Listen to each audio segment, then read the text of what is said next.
বাবু, দীপক বাবু, মানস বাবু থেকে শুরু করে সুরেন্দ্র বাবু, কল্যাণ বাবু সহ ত্রিস্তর পঞ্চায়েত ব্যবস্থার নির্বাচিত প্রতিনিধি নেতৃত্বরা আছেন এবং কৌশিক বাবু শিক্ষা কর্মাধ্যক্ষ দীর্ঘক্ষণ ধরে সঞ্চালনা করছেন। আমার মা ভাই বোন, ব্যক্তিতুল্য প্রণম্য ব্যক্তিরা যারা উপস্থিত হয়েছেন, আমার যারা শ্রদ্ধার, আমার যারা গুরুজন, আমি মাথা নত করে ভক্তিপূর্ণ শ্রদ্ধা প্রণাম নিবেদন করি। আর আপনারা যারা সমবেত হয়েছেন সর্বভারতীয় তৃণমূল কংগ্রেসের পক্ষ থেকে, জননেত্রী দেশনেত্রী মমতাময়ী মা মমতা বন্দ্যোপাধ্যায়ের পক্ষ থেকে, আমাদের নেতা সাংসদ অভিষেক বন্দ্যোপাধ্যায়ের পক্ষ থেকে জাতীয়তাবাদী অভিনন্দন, নমস্কার, প্রণাম, সালাম, আদাব নিবেদন। আজকে এই मोदी जी ने बोला था सबका साथ सबका विकास, सबका साथ सबका विश्वास। আমরা 10 বছরে কি দেখলাম? যে রান্নার গ্যাস 360 টাকায় কিনতাম, দাম এখন 1100 টাকায় পৌঁছেছে। নিত্য প্রয়োজনীয় জিনিসপত্রের আকাশ ছোঁয়া মূল্য বৃদ্ধি হয়েছে। পেট্রোল ডিজেল মূল্য বৃদ্ধি হয়েছে আকাশ ছোঁয়া। একটার পর একটা নিত্য প্রয়োজনীয় জিনিসপত্রের দাম এমন একটা পর্যায়ে গেছে, আপনারা যদি একটু অর্থনৈতিক চর্চা করেন, একটু পরিসংখ্যানটা ভাবেন, তাহলে দেখবেন যে ব্রিটিশ ইস্ট ইন্ডিয়া কোম্পানির কায়দায় দেশের 130 কোটি মানুষকে কিভাবে ভারতবর্ষের প্রধানমন্ত্রী নরেন্দ্র মোদীজি শোষণ করছেন। এর দায়িত্ব, ভাবনার দায়িত্ব আপনাদের প্রত্যেকের। আপনাদেরকে ঐক্যবদ্ধ হতে হবে, সংগঠিত হতে হবে, মমতা বন্দ্যোপাধ্যায়কে জয়যুক্ত করতে হবে। তার কারণে এই বাংলা থেকে যত বেশি সংখ্যক সাংসদ আপনারা দিল্লির দরবারে পাঠাবেন, বাংলার উন্নয়ন তত ত্বরান্বিত হবে। আর মমতা বন্দ্যোপাধ্যায় বাংলার বাহিনী দিল্লির রাজপথে গিয়ে গলায় গলা মিলিয়ে নিশ্চিতভাবে প্রতিবাদী আন্দোলন করে বাংলার মানুষের ন্যায্য অধিকার বারে বারে ফিরিয়ে দিয়েছেন, সামনের দিনেও ফিরিয়ে দিবেন। সকলে ভালো থাকবেন, নমস্কার। কেন এত বাংলার প্রতি বঞ্চনা? কেন বাংলার মানুষের গণতান্ত্রিক অধিকার, সাংবিধানিক অধিকারকে ছিনিয়ে নেওয়ার জন্য বাংলার মানুষের 100 দিনের কাজের টাকা, আবাস প্রকল্পের টাকা, সড়ক যোজনার টাকা, স্বাস্থ্য দপ্তরের টাকা, খাদ্য দপ্তরের টাকা বন্ধ করেছে? কৈফিয়ত চাইতে হবে ভারতীয় জনতা পার্টিকে। তার উপযুক্ত মূল্যবান সময়টা কিন্তু এসে গেছে। দেখুন, এই নির্বাচনটা কিন্তু আপনার গ্রামে গিয়ে পরিষেবা দেবে, তার নির্বাচন, অর্থাৎ পঞ্চায়েত নির্বাচন। এই নির্বাচন বাংলায় কে সরকার তৈরি করবে? দেশের 130 কোটি মানুষকে কে সাংবিধানিক সুরক্ষা দিতে পারবে? তার নির্বাচন। দেশের 130 কোটি মানুষকে অর্থনৈতিক সুরক্ষা কে দিতে পারবে? তার নির্বাচন।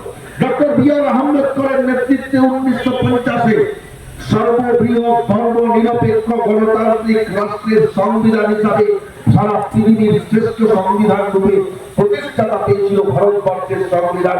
সেই সংবিধানকে মর্যাদা দেওয়া হলো। বেশিরভাগ উন্নয়নটা পৌঁছেছে। লক্ষ্মী ভান্ডার মায়েরা 500 টাকা পেতেন, 24-25-এর আর্থিক বাজেটে মমতা বন্দ্যোপাধ্যায় ঘোষণা করেছেন সেটা 1000 টাকা পাবেন। এসসি মায়েরা যারা 1000 পেতেন তারা 1200 টাকা পাবেন।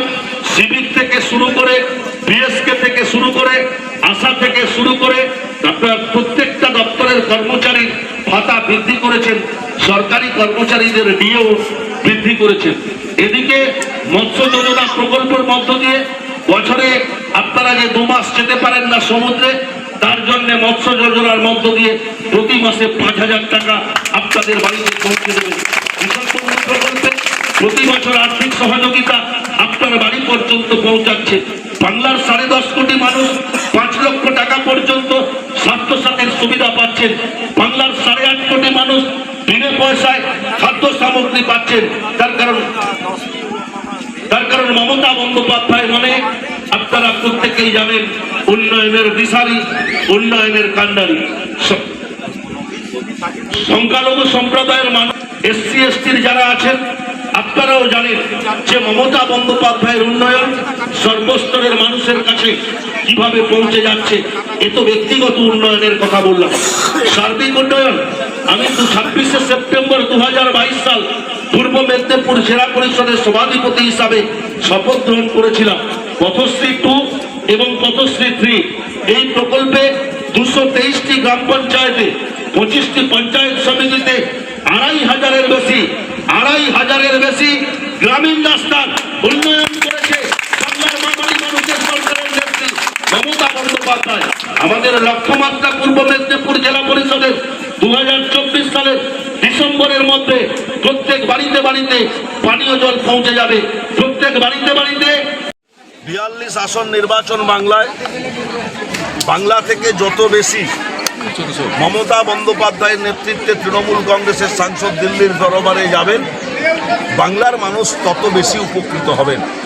তার কারণ 2019 থেকে 2024 তার আগের পিরিয়ড 14 থেকে 19 দেখেছিলেন মমতা বন্দ্যোপাধ্যায়ের নেতৃত্বে বেশিরভাগ সাংসদ দিল্লি গেছিল। বাংলার 100 দিনের কাজের টাকা বন্ধ হয়নি, বাংলার আবাস প্রকল্পের টাকা বন্ধ হয়নি, বাংলার সড়ক যোজনার টাকা বন্ধ হয়নি। যত বেশি সংখ্যক সাংসদ যাবে নিশ্চিতভাবে বাংলা বেশি উপকৃত হবে।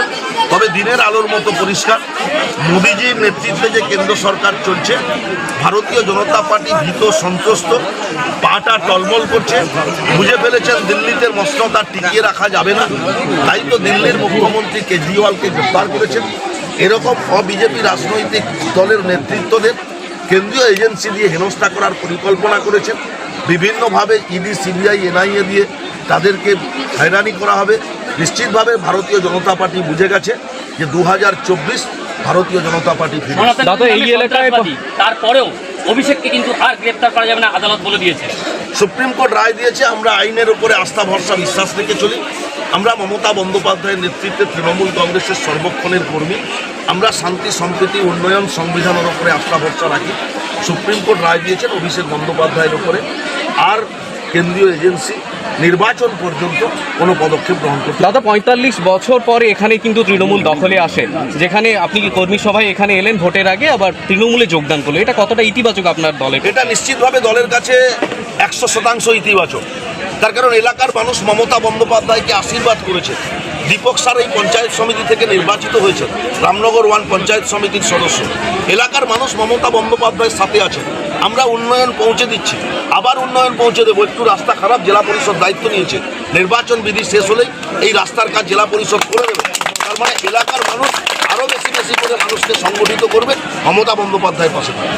দীঘা সহ উপকূলবর্তী এলাকায় প্রচারে যাচ্ছেন, কেমন মানুষের সাড়া পাচ্ছেন? মানুষের অভূতপূর্ব সাড়া, শুধুমাত্র সময়ের অপেক্ষা। ইভিএম ভোটিং মেশিন হাতে পেলে সাম্প্রদায়িক শক্তির বিরুদ্ধে উপযুক্ত জবাব মানুষ দেবে। বিরোধী দল যেখানে প্রচারে নামছে সেখানে দেখা যাচ্ছে যে প্রার্থীর বাবা অর্থাৎ প্রাক্তন সাংসদ তিনিও ভোট প্রচারে আসছেন। আমি নমস্য ব্যক্তিত্ব, শিশিরবাবু শ্রদ্ধার ব্যক্তিত্ব, আমার বাবার থেকে উনি বয়সে বড়। আমি নিশ্চিত ওনার সমালোচনা করব না। তবে শিশিরবাবুকে সাংসদ বানিয়েছিলেন মমতা বন্দ্যোপাধ্যায়, প্রতীক ছিল ঘাসের ওপর জোড়া।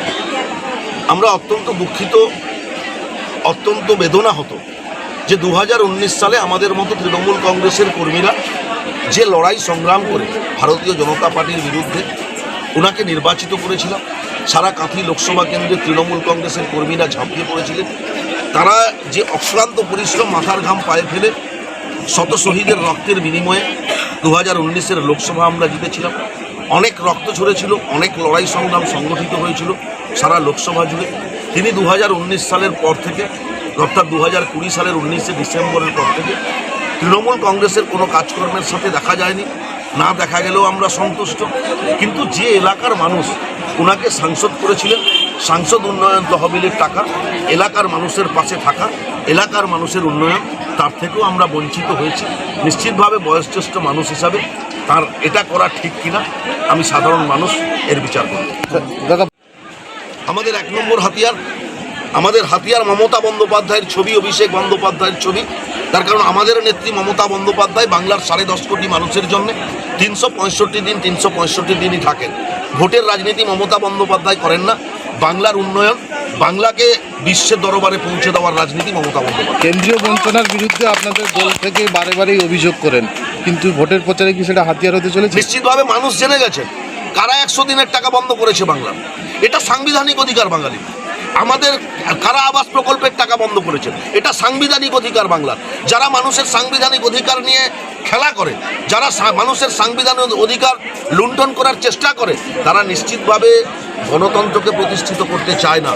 তারা একনায়কতন্ত্র কায়েম করতে চায়। মানুষ ইভিএম ভোটিং মেশিন হাতে পেলে উপযুক্ত জবাব।